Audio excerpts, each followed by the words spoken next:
Hello everyone, welcome to जेनिट education. My name is Pratiksha Tamrakar और हम कर रहे थे लास्ट वीडियो लेक्चर में हमने मोलारिटी देख लिया था कि मोलारिटी क्या होती है, उनसे रिलेटेड कुछ न्यूमेरिकल्स किए थे हमने।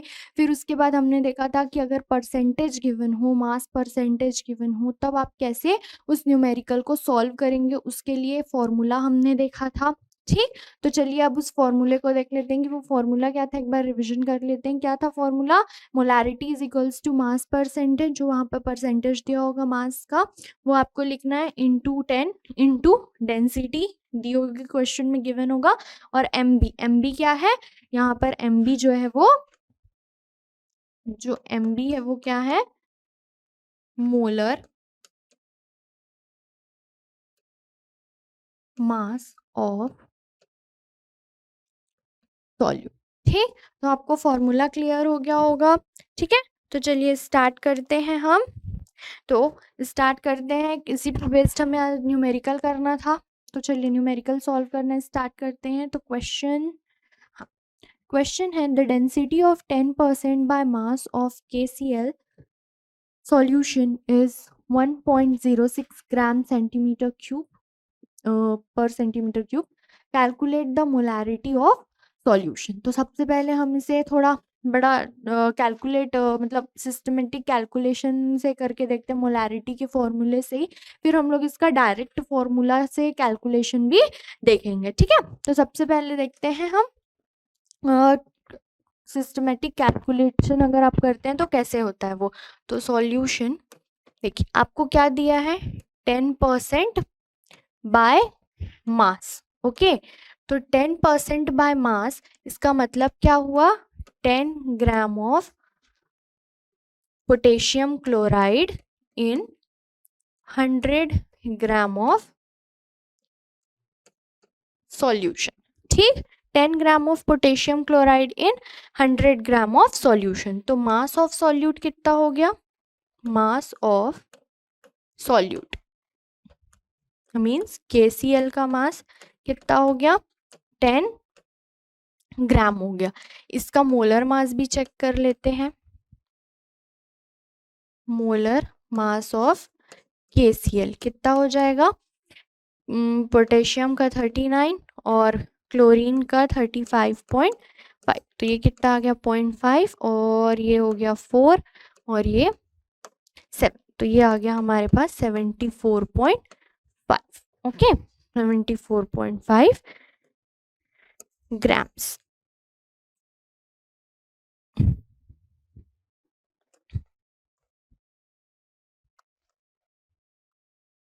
ठीक, अब देखते हैं। अब हमें क्या चाहिए? मोलारिटी निकालने के लिए क्या चाहिए होता है? हाँ, वॉल्यूम चाहिए होता है सॉल्यूशन का। तो यहाँ पे आपको क्या गिवन है? डेंसिटी गिवन है। डेंसिटी ऑफ सॉल्यूशन क्या है? Density 1.06 gram centimetre cube per centimetre cube. Okay, तो हमें क्या चाहिए? वॉल्यूम चाहिए सॉल्यूशन का। तो आपको पता है कि डेंसिटी इज इक्वल्स टू क्या होता है? Mass upon volume. तो वॉल्यूम इज इक्वल्स टू क्या हो जाएगा? Mass upon density. ठीक है,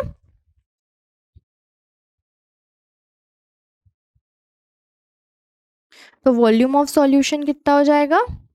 सो वॉल्यूम ऑफ सॉल्यूशन, तो volume of solution V is equals to क्या हो जाएगा? M/D।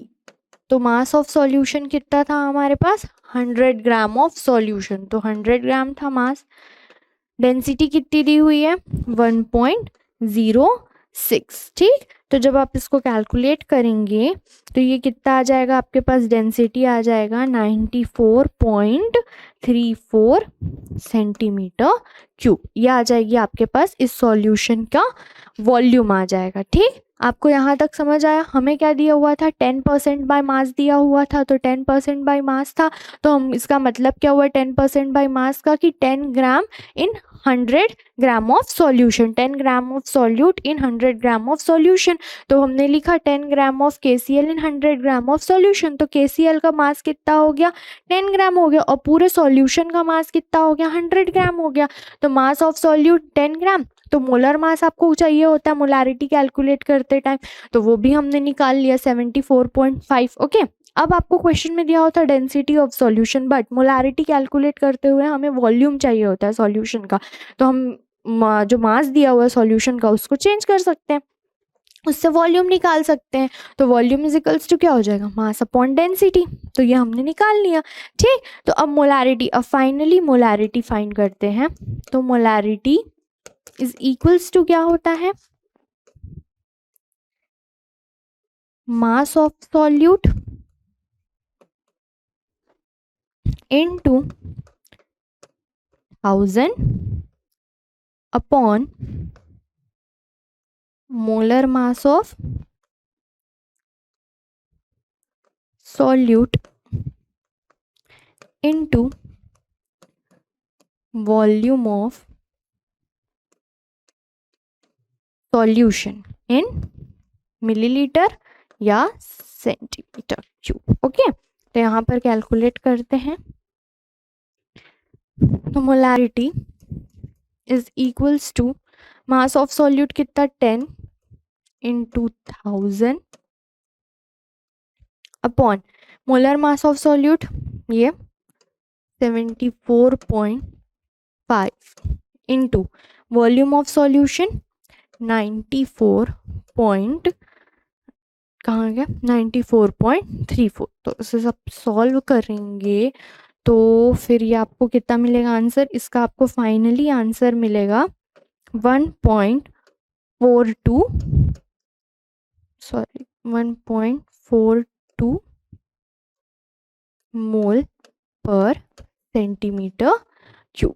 ठीक, तो इस सॉल्यूशन की मोलारिटी कितनी हो गई 1.42 m। इसे आप सॉल्व कीजिएगा, इजी सॉल्व हो जाएगा, पॉइंट हट जाएगा, ऊपर जीरोस लग जाएंगे और उसको आपको डिवाइड कर देना है। तो ये हमने पूरे जो मोलारिटी का मेन फॉर्मूला था उसको यूज़ करके हमने इस सॉल्यूशन के लिए मोलारिटी कैलकुलेट की। ठीक, तो हमने क्या किया, सबसे पहले मास निकाल लिया सॉल्यूट का, उसके बाद वॉल्यूम कैलकुलेट कर लिया, वॉल्यूम कैलकुलेट करने के बाद हमने मोलारिटी के जो फॉर्मूला होता है उस पर सारे वैल्यूज पुट कर दिए और सिंपल कैलकुलेशन के थ्रू जो मोलारिटी होगी उस सॉल्यूशन की वो कैलकुलेट हो जाएगी। ठीक, तो अब इसी को हम जो हमने फॉर्मूला देखा था उसके थ्रू कैलकुलेट करेंगे। ठीक है, तो चलिए करते हैं। तो ये हो गया, ये आप देख लीजिए, एक बार नोट कर लीजिए।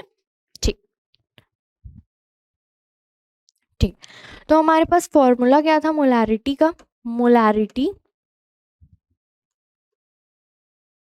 is equals to percentage mass into 10 into D upon MB। यही फॉर्मूला था। MB means molar mass of solute, तो वो हमने कैलकुलेट किया था, तो कितना आया था MB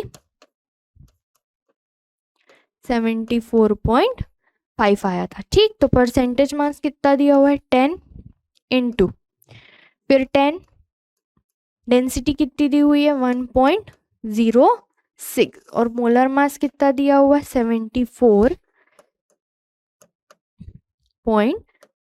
तो ये क्या हो जाएगा 10 इंटू 10, पॉइंट रिमूव कर लीजिए 106, यहाँ पर 10 नीचे का पॉइंट हटेगा तो 745 इंटू 00, यहाँ का पॉइंट ये ज़ीरो कैंसिल, ये ज़ीरो कैंसिल, तो 1060 अपॉन 745, तो ये आपको आंसर देगा 1.42 मोल। ठीक, तो ये आपको ये सिंपल वो था उस क्वेश्चन, उस टाइप से अगर आप कैलकुलेट करते तो उसमें थोड़ा सा प्रोसेस लॉन्ग था। यहाँ पे आप इसको डायरेक्ट फॉर्मूला में पुट करके ईजिली, बहुत ईजी ये सॉल्व हो गया। ठीक है, तो आपको दोनों मेथड से समझ आ गए कि दोनों मेथड से कैसे सॉल्व करना है उस क्वेश्चन को। ठीक, तो चलिए अब नेक्स्ट देखते हैं। नेक्स्ट कैलकुलेशन, नेक्स्ट क्वेश्चन है 3.6 m sulfuric acid solution is 29% H2SO4. Calculate the density of the solution. तो आपको अब यहाँ पर क्या दिया हुआ है, आपको दिया हुआ है कि उस जो क्वेश्चन है उसमें आपको उस सल्फ्यूरिक एसिड जो वहाँ सॉल्यूट है उसकी उसका परसेंटेज दिया हुआ है कितना, 29% है, और जो वो सॉल्यूशन है उसकी मोलारिटी कितनी है, उसकी मोलारिटी है 3.6 m। ठीक है, तो इसको अब हम डायरेक्ट सॉल्व कर सकते हैं। आपको पता है फॉर्मूला क्या होता है डायरेक्ट का सॉल्व करने का, तो सॉल्व करते हैं सॉल्यूशन। तो मोलारिटी ऑफ सॉल्यूशन कितनी है, मोलारिटी ऑफ सॉल्यूशन वो कितना दिया हुआ है हमें, 3.6 m। ओके, और परसेंटेज यहाँ पे क्या दिया हुआ है, 29% H2SO4। यहाँ पर एक और आएगा 29% H2SO4 बाय मास। ठीक, तो यहाँ 29% H2SO4 by mass. Okay, means 29 gram of H2SO4 in 100 gram of solution. ठीक, आपको क्या कैलकुलेट करनी है, डेंसिटी। तो हमारे पास मोलारिटी का फॉर्मूला क्या होता है, molarity into percentage mass into 10 into density upon MB। तो सल्फ्यूरिक एसिड का मोलर मास कितना होता है, मोलर मास ऑफ H2SO4 ये होता है 98 ग्राम। ठीक, तो चलिए पुट करते हैं, मोलारिटी कितनी दी हुई है सॉल्यूशन की, 3.6, परसेंटेज मास कितना दिया हुआ है 29 इंटू 10, डी कैलकुलेट करना है, और ये 98। तो क्रॉस मल्टी साइड चेंज कर देते हैं, कितना आ जाएगा, D is equals to 3.6 into 98 upon 29 into 10। ठीक, तो आ जाएगा पॉइंट टेगा नीचे 0, तो 36 इंटू 98 अपॉन 29 इंटू 100। तो ये कैलकुलेट करने पे आएगा 3528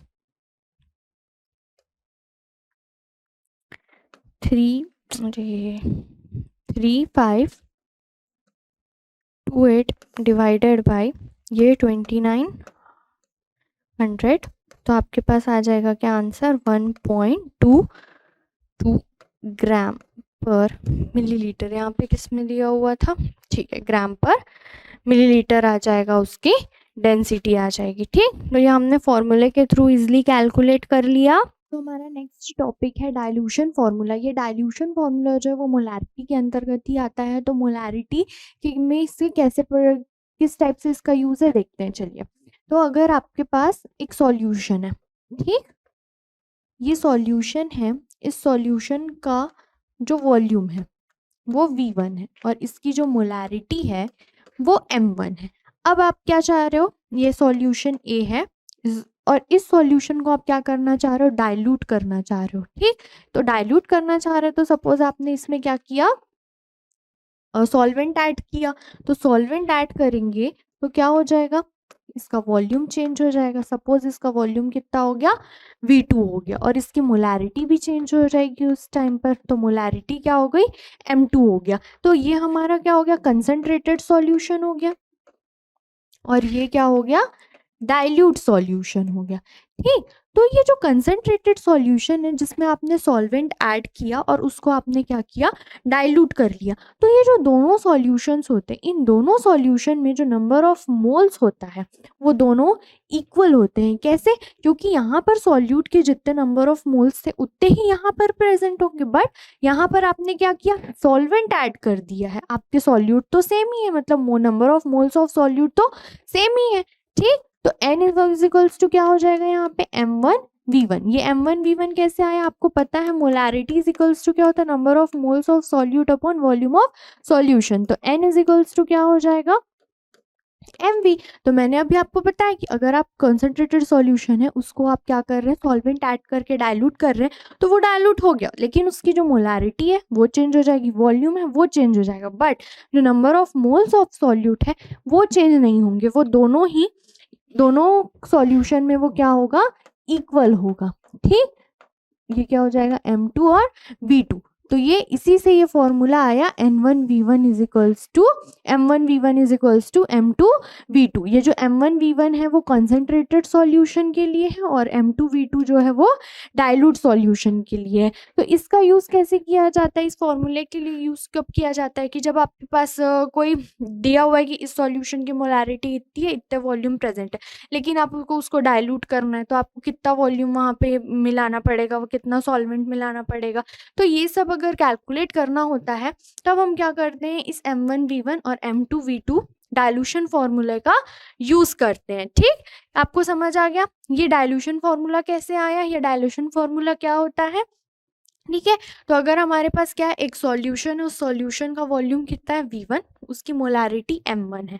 ठीक, तो इस सॉल्यूशन को आपने डाइल्यूट कर दिया, डाइल्यूट किया तो उसका वॉल्यूम v2 हो गया, मोलारिटी भी चेंज हो जाएगी वहाँ पे, तो मोलारिटी कितनी हो गई वहाँ पर, m2 हो गया। बट इन दोनों सॉल्यूशन में जो number of moles of solute होंगे वो इक्वल होंगे। क्यों, क्योंकि यहाँ तो आपने सॉल्वेंट ऐड किया ना, कुछ सॉल्यूट ऐड किया क्या, नहीं, तो number of moles of solute दोनों में ही इक्वल होंगे, और वो किसके इक्वल होंगे, n is equals to m1 into v1 के, और यहाँ पे n is equals to m2 into v2। तो डाइल्यूट सॉल्यूशन के number of moles equal to number of moles of concentrated solution.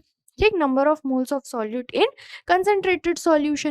ठीक, तो ये दोनों इक्वल हो गए, तो यही होता है हमारा dilution formula m1v1 is equals to m2v2। चलिए अब इसका यूज करते हैं, इससे यूज करके हम क्या करेंगे, न्यूमेरिकल सॉल्व करते हैं। ठीक, तो न्यूमेरिकल देखते हैं। तो यहाँ देखिए, commercially available concentrated hydrochloric acid containing 38% HCl by mass. What is the molarity of this solution? The density is 1.19 gram. और सेकेंड क्या दिया है, what volume of concentrated hydrochloric acid is required to make 1 liter of 0.10 m HCl। ठीक, तो यहाँ पर आपको क्या दिया हुआ है, 38% HCl बाय मास दिया हुआ है। इसका मतलब क्या हुआ कि 38 gram of HCl present in 100 gram of solution. आपको इस सॉल्यूशन की मोलारिटी कैलकुलेट करनी है, आपको क्या दी हुई है, डेंसिटी दी हुई है। ठीक, तो आप दोनों तरीके से कैलकुलेट कर सकते हैं, या तो आप डायरेक्ट मोलारिटी की फॉर्मूला लगाइए, या तो हमने जो मास परसेंटेज दिया हुआ था उसके थ्रू भी आप इसकी मोलारिटी कैलकुलेट कर सकते हैं। फिर नेक्स्ट आपको क्या पूछ रहा है कि what volume of concentrated hydrochloric acid is required to make 1 liter of 0.10 m HCl। तो आपको रिक्वायर्ड का बता दिया, मतलब जब डाइल्यूट सॉल्यूशन है उसकी मोलारिटी और उसका वॉल्यूम बता दिया कि इतने वॉल्यूम में इतना मोलारिटी का सॉल्यूशन होना चाहिए। तो उसके लिए आपको पूछ रहा है कि आप उस कंसंट्रेटेड सॉल्यूशन का कितना वॉल्यूम यूज करेंगे। ठीक, तो ये अभी हम कैलकुलेट करेंगे, तब आपको और अच्छे से समझ आ जाएगा। ठीक, तो स्टार्ट करते हैं। यहाँ पर देखिए क्या दिया हुआ है, 38% बाय मास। तो 38% बाय मास दिया हुआ है, इसका मतलब क्या है, 38 gram of hydrochloric acid present in 100 gram of solution. ठीक, ये अभी हम ए सॉल्व कर रहे हैं। ठीक है, ठीक, अब आपको मास ऑफ सॉल्यूट पता चल गया। मास ऑफ सॉल्यूट वो कितना था, 38 ग्राम था। ठीक, मोलर मास कितना हो जाएगा इसका, molar mass is equals to molar mass of HCl, वो कितना हो जाएगा, 35, तो क्लोरीन का होता है तो 36.5 ग्राम। अब आपको क्या करना है, वॉल्यूम ऑफ सॉल्यूशन ये चाहिए। ठीक, तो वॉल्यूम ऑफ सॉल्यूशन वो कैसे निकलेगा, मास अपॉन डेंसिटी। तो मास कितना है हमारे सॉल्यूशन का, 100, और डेंसिटी कितनी दी हुई है, 1.19। तो इसको कैलकुलेट करने पे आपको आंसर मिलेगा 84 36.03। ठीक, तो ये हमारा आंसर हो गया, ये हमारा वॉल्यूम ऑफ सॉल्यूशन निकल गया। अब मोलारिटी कैलकुलेट करनी है, तो मोलारिटी इज इक्वल्स टू क्या होता है, मोलारिटी इज इक्वल्स टू होता है mass of solute, mass of solute into 1000 upon molar mass of solute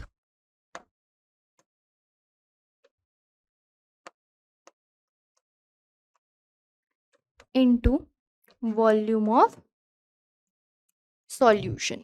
ये इसको जो मोलारिटी हम कैलकुलेट कर रहे हैं उससे आप डायरेक्ट फॉर्मूला, वो जो परसेंटेज वाला फॉर्मूला था उससे भी आप कैलकुलेट कर सकते हैं। तो molarity is equals to mass of solute कितना, 38 into 1000 upon molar mass of solute कितना 36.5 इंटू वॉल्यूम ऑफ सॉल्यूशन, ये हमारा निकल गया वॉल्यूम ऑफ सॉल्यूशन 84.03। ठीक, तो कैलकुलेट करते हैं, पहले पॉइंट हटा लेते हैं, तो 38 into 1000, यहाँ 1 2 और ये 3 इसकी वजह से 1 2 3, अब ये आ गया 365 और 84।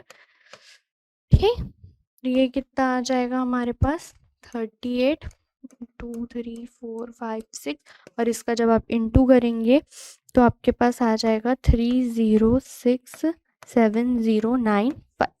तो जब आप इसे डिवाइड करेंगे तो आपको मिलेगा 12.38 मोल पर लीटर। ठीक, तो ये हमने कैलकुलेट कर लिया मोलारिटी, एक बार देख लीजिए, फिर मैं इसे क्लीन कर दूंगी। तो हमारी जो कंसंट्रेटेड सॉल्यूशन है जो हमने बनाया है उसकी मोलारिटी कितनी मिल गई हमें, 12.38। ठीक, ये हो गया, आपने देख लिया। अब चलिए नेक्स्ट बी सॉल्व करते हैं। तो जो कंसंट्रेटेड सॉल्यूशन था, तो हमारा यहाँ पर देखिए आपके पास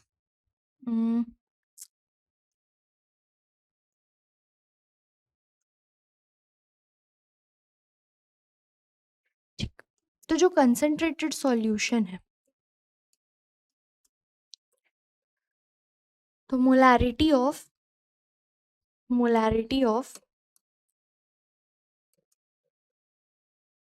concentrated H2SO4 solution means M1, वो कितना था हमारे पास 12.3, कितना आया था हमारे पास मोलारिटी 12.38 मोल पर लीटर, इतना आया था हमारा मोलारिटी। हमसे क्या पूछ रहा है कि 1 लीटर ऑफ 10 ml, तो M2 कितना बोल रहा है, वो M2 दिया हुआ है 0.01 m, V2 कितना है, कितने लीटर में चाहिए उसको 1 लीटर, तो 1 लीटर इज इक्वल्स टू कितना हो जाएगा 1000 मिलीलीटर हो जाएगा यहाँ पर। तो M1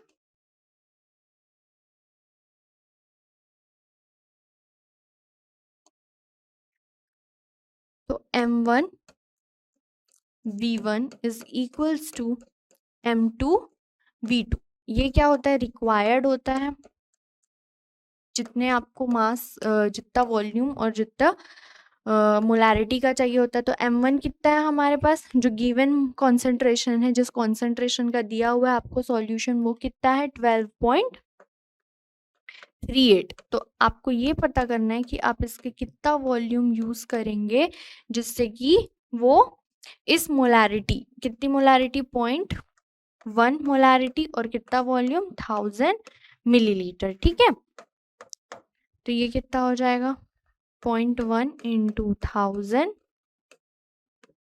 अपॉन 12.38। तो जब आप इसको सॉल्व करेंगे तो आपके पास आंसर आ जाएगा 8.07 सेंटीमीटर क्यूब। तो जब आप इसका 8.07 सेंटीमीटर क्यूब वॉल्यूम यूज करेंगे तब ये कितने में डाइल्यूट हो जाएगा, डाइल्यूट होके वो कितना कंसंट्रेशन का बन जाएगा 0.01 कंसंट्रेशन का बन जाएगा। ठीक, ये आपको क्लियर है, ये समझ आ गया आपको सॉल्यूशन कैसे किया हमने। आपको रिक्वायर्ड कितने का था, आपको रिक्वायर्ड वॉल्यूम कितना था, 1 लीटर का बनाना था आपको, उसकी मोलैरिटी कितनी थी 0.1। हमें सबसे पहले क्या किया, जो कंसंट्रेटेड सॉल्यूशन था उसकी मोलैरिटी निकाल ली, तो उसकी मोलैरिटी कितनी थी 12.38।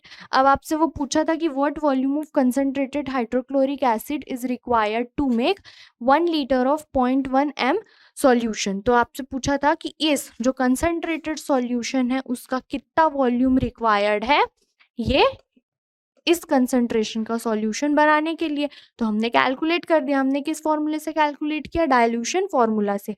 तो ये M2V2 ये जो था वो कंसंट्रेटेड के लिए था और ये डाइल्यूट के लिए था। ठीक, तो ये डाइल्यूट सॉल्यूशन के लिए था, तो डाइल्यूट का वो मोलैरिटी देखिए और ये उसका वॉल्यूम हो गया, वो 1 लीटर में दिया था, हमने उसको मिलीलीटर में कन्वर्ट कर लिया। ठीक है, और ये उसका कंसंट्रेटेड सॉल्यूशन का मोलैरिटी। और यहाँ पर V1 हमें नहीं पता था कि हम कितना V1 कितना वॉल्यूम ले कि वो इस कंसंट्रेशन में चेंज हो जाएगा, तो वो हमने कैलकुलेट कर लिया V1। तो ये जो फॉर्मूला है आप जब प्रैक्टिकल करते हैं वहाँ पर बहुत यूज़ होता है कि जो स्टॉक सॉल्यूशन रहता है उस स्टॉक सॉल्यूशन से कैसे आप डिफरेंट डिफरेंट मोलैरिटीज़ के सॉल्यूशन बनाएंगे। तो ये जो डाइल्यूशन फार्मूला इसी से ही आप कैलकुलेट करते हैं कि आप स्टॉक सॉल्यूशन का कितना वॉल्यूम लेंगे, फिर उसमें वाटर डालेंगे, वाटर ऐड करेंगे, तब वो 1 लीटर का सॉल्यूशन या 250 ml या 500 ml का सॉल्यूशन बनता है। ठीक, तो ये जो फॉर्मूला आपके प्रैक्टिकल टाइम पर बहुत यूज होता है। ठीक है, तो चलिए अब नेक्स्ट क्वेश्चन देखते हैं।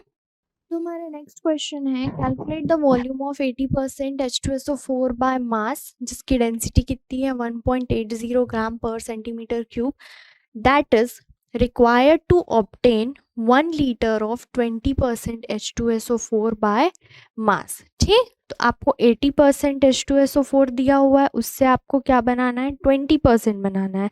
ठीक, तो आप इसे कैसे बनाएंगे, आपको सबसे पहले क्या करना होगा, इनकी मोलैरिटी कैलकुलेट करनी होगी। मोलैरिटी कैलकुलेट करनी होगी, उसके बाद आपको पता चल जाएगा कि कंसंट्रेटेड का आप कितना वॉल्यूम लेंगे, फिर उसको 1 लीटर में कन्वर्ट कर लेंगे। ठीक है, कंसंट्रेटेड का कितना वॉल्यूम चाहिए हमें 1 लीटर ऑफ 20% H2SO4 बनाने के लिए। ठीक है, तो सबसे पहला काम क्या है हमारा, सबसे पहला स्टेप क्या है कि इनकी मोलैरिटी कैलकुलेट करना। ठीक, तो चलिए मोलैरिटी कैलकुलेट करते हैं। तो इसकी मोलैरिटी कैसे कैलकुलेट, तो चलिए अब इस बार हम परसेंटेज वाले फॉर्मूले से यूज करते हैं। ठीक, तो मोलैरिटी ऑफ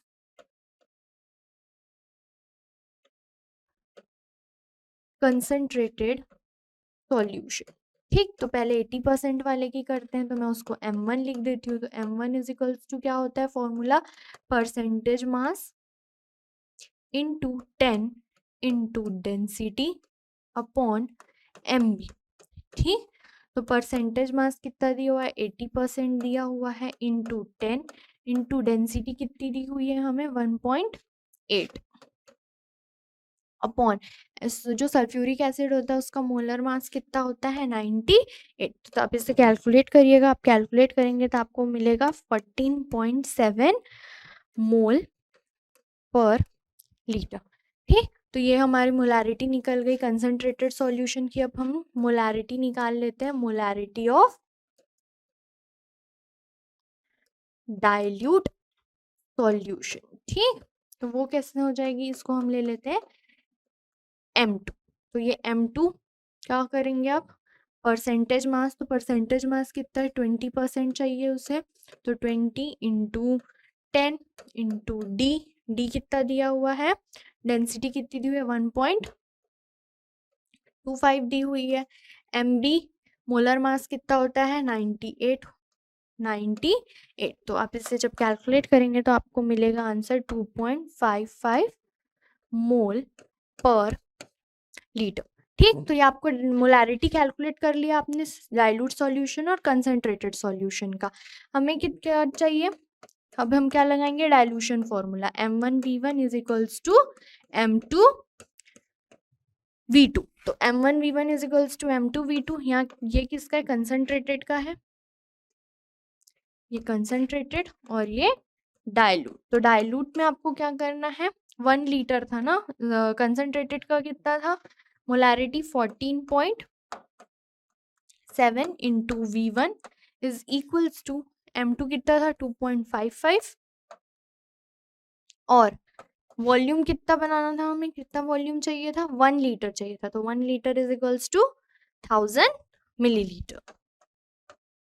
ठीक है, तो V1 इज इक्वल्स टू कितना हो जाएगा 2.55 इंटू 1000 अपॉन 14.7।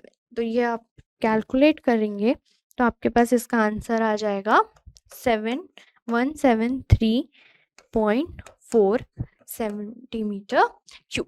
ठीक, तो जब आप इस जो कंसंट्रेटेड सॉल्यूशन है उसका 173.4 सेंटीमीटर क्यूब वॉल्यूम लेंगे और फिर उसमें 100,000 ml तक का वाटर ऐड करेंगे, जैसे कि यहाँ पे आपके पास एक सॉल्यूशन है, ये कैसे बनता है मैं आपको बताती हूँ। ये आपके पास एक सॉल्यूशन है फर्स्ट कंसंट्रेटेड सॉल्यूशन, जिसकी आपके पास मोलैरिटी कितनी थी, मोलैरिटी थी इसकी 14.7। आपको कितने का रिक्वायर था, आपको टोटल 1 लीटर सॉल्यूशन चाहिए था। ठीक, उसकी मोलैरिटी कितनी होनी चाहिए थी 2.55। ठीक, तो अब आप इस सॉल्यूशन का कैसे यूज करेंगे, इस सॉल्यूशन का आप 173.4 सेंटीमीटर क्यूब लेंगे और ये इस टाइप का वॉल्यूमेट्रिक फ्लास्क, इस वॉल्यूमेट्रिक फ्लास्क में 1000 ml वाला लेंगे। इसके बाद आप सबसे पहले इसमें इसको ऐड करेंगे 173.4 सेंटीमीटर क्यूब, इसको ऐड करेंगे यहाँ पर। उसके बाद यहाँ 1000 ml तक का, यहाँ इस साइन तक आप उसमें वाटर ऐड करते जाएंगे। ठीक, तो इससे आपका बन जाता है कि 1 लीटर सॉल्यूशन ऑफ 2.55 मोलर का। ठीक, तो ये आपको समझ आ गया हमने कैसे कैलकुलेट किया। ठीक है, तो चलिए अब नेक्स्ट देखते हैं।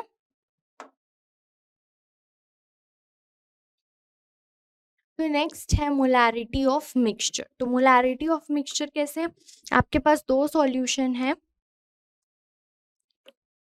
एक सॉल्यूशन है M1 मोलैरिटी का, इसकी वॉल्यूम कितनी है V1। सेकेंड सॉल्यूशन है M2 मोलैरिटी का, इसका वॉल्यूम कितना है V2। इन दोनों को आपने ऐड कर दिया और एक नेक्स्ट सॉल्यूशन, अगला सॉल्यूशन बन गया जिसका वॉल्यूम कितना होगा V1 प्लस V2। लेकिन उसकी हम मोलैरिटी कैसे कैलकुलेट करेंगे, M1 V1 plus M2 V2 upon V1 plus V2 से। ठीक, तो चलिए इस पर न्यूमेरिकल सॉल्व करते हैं।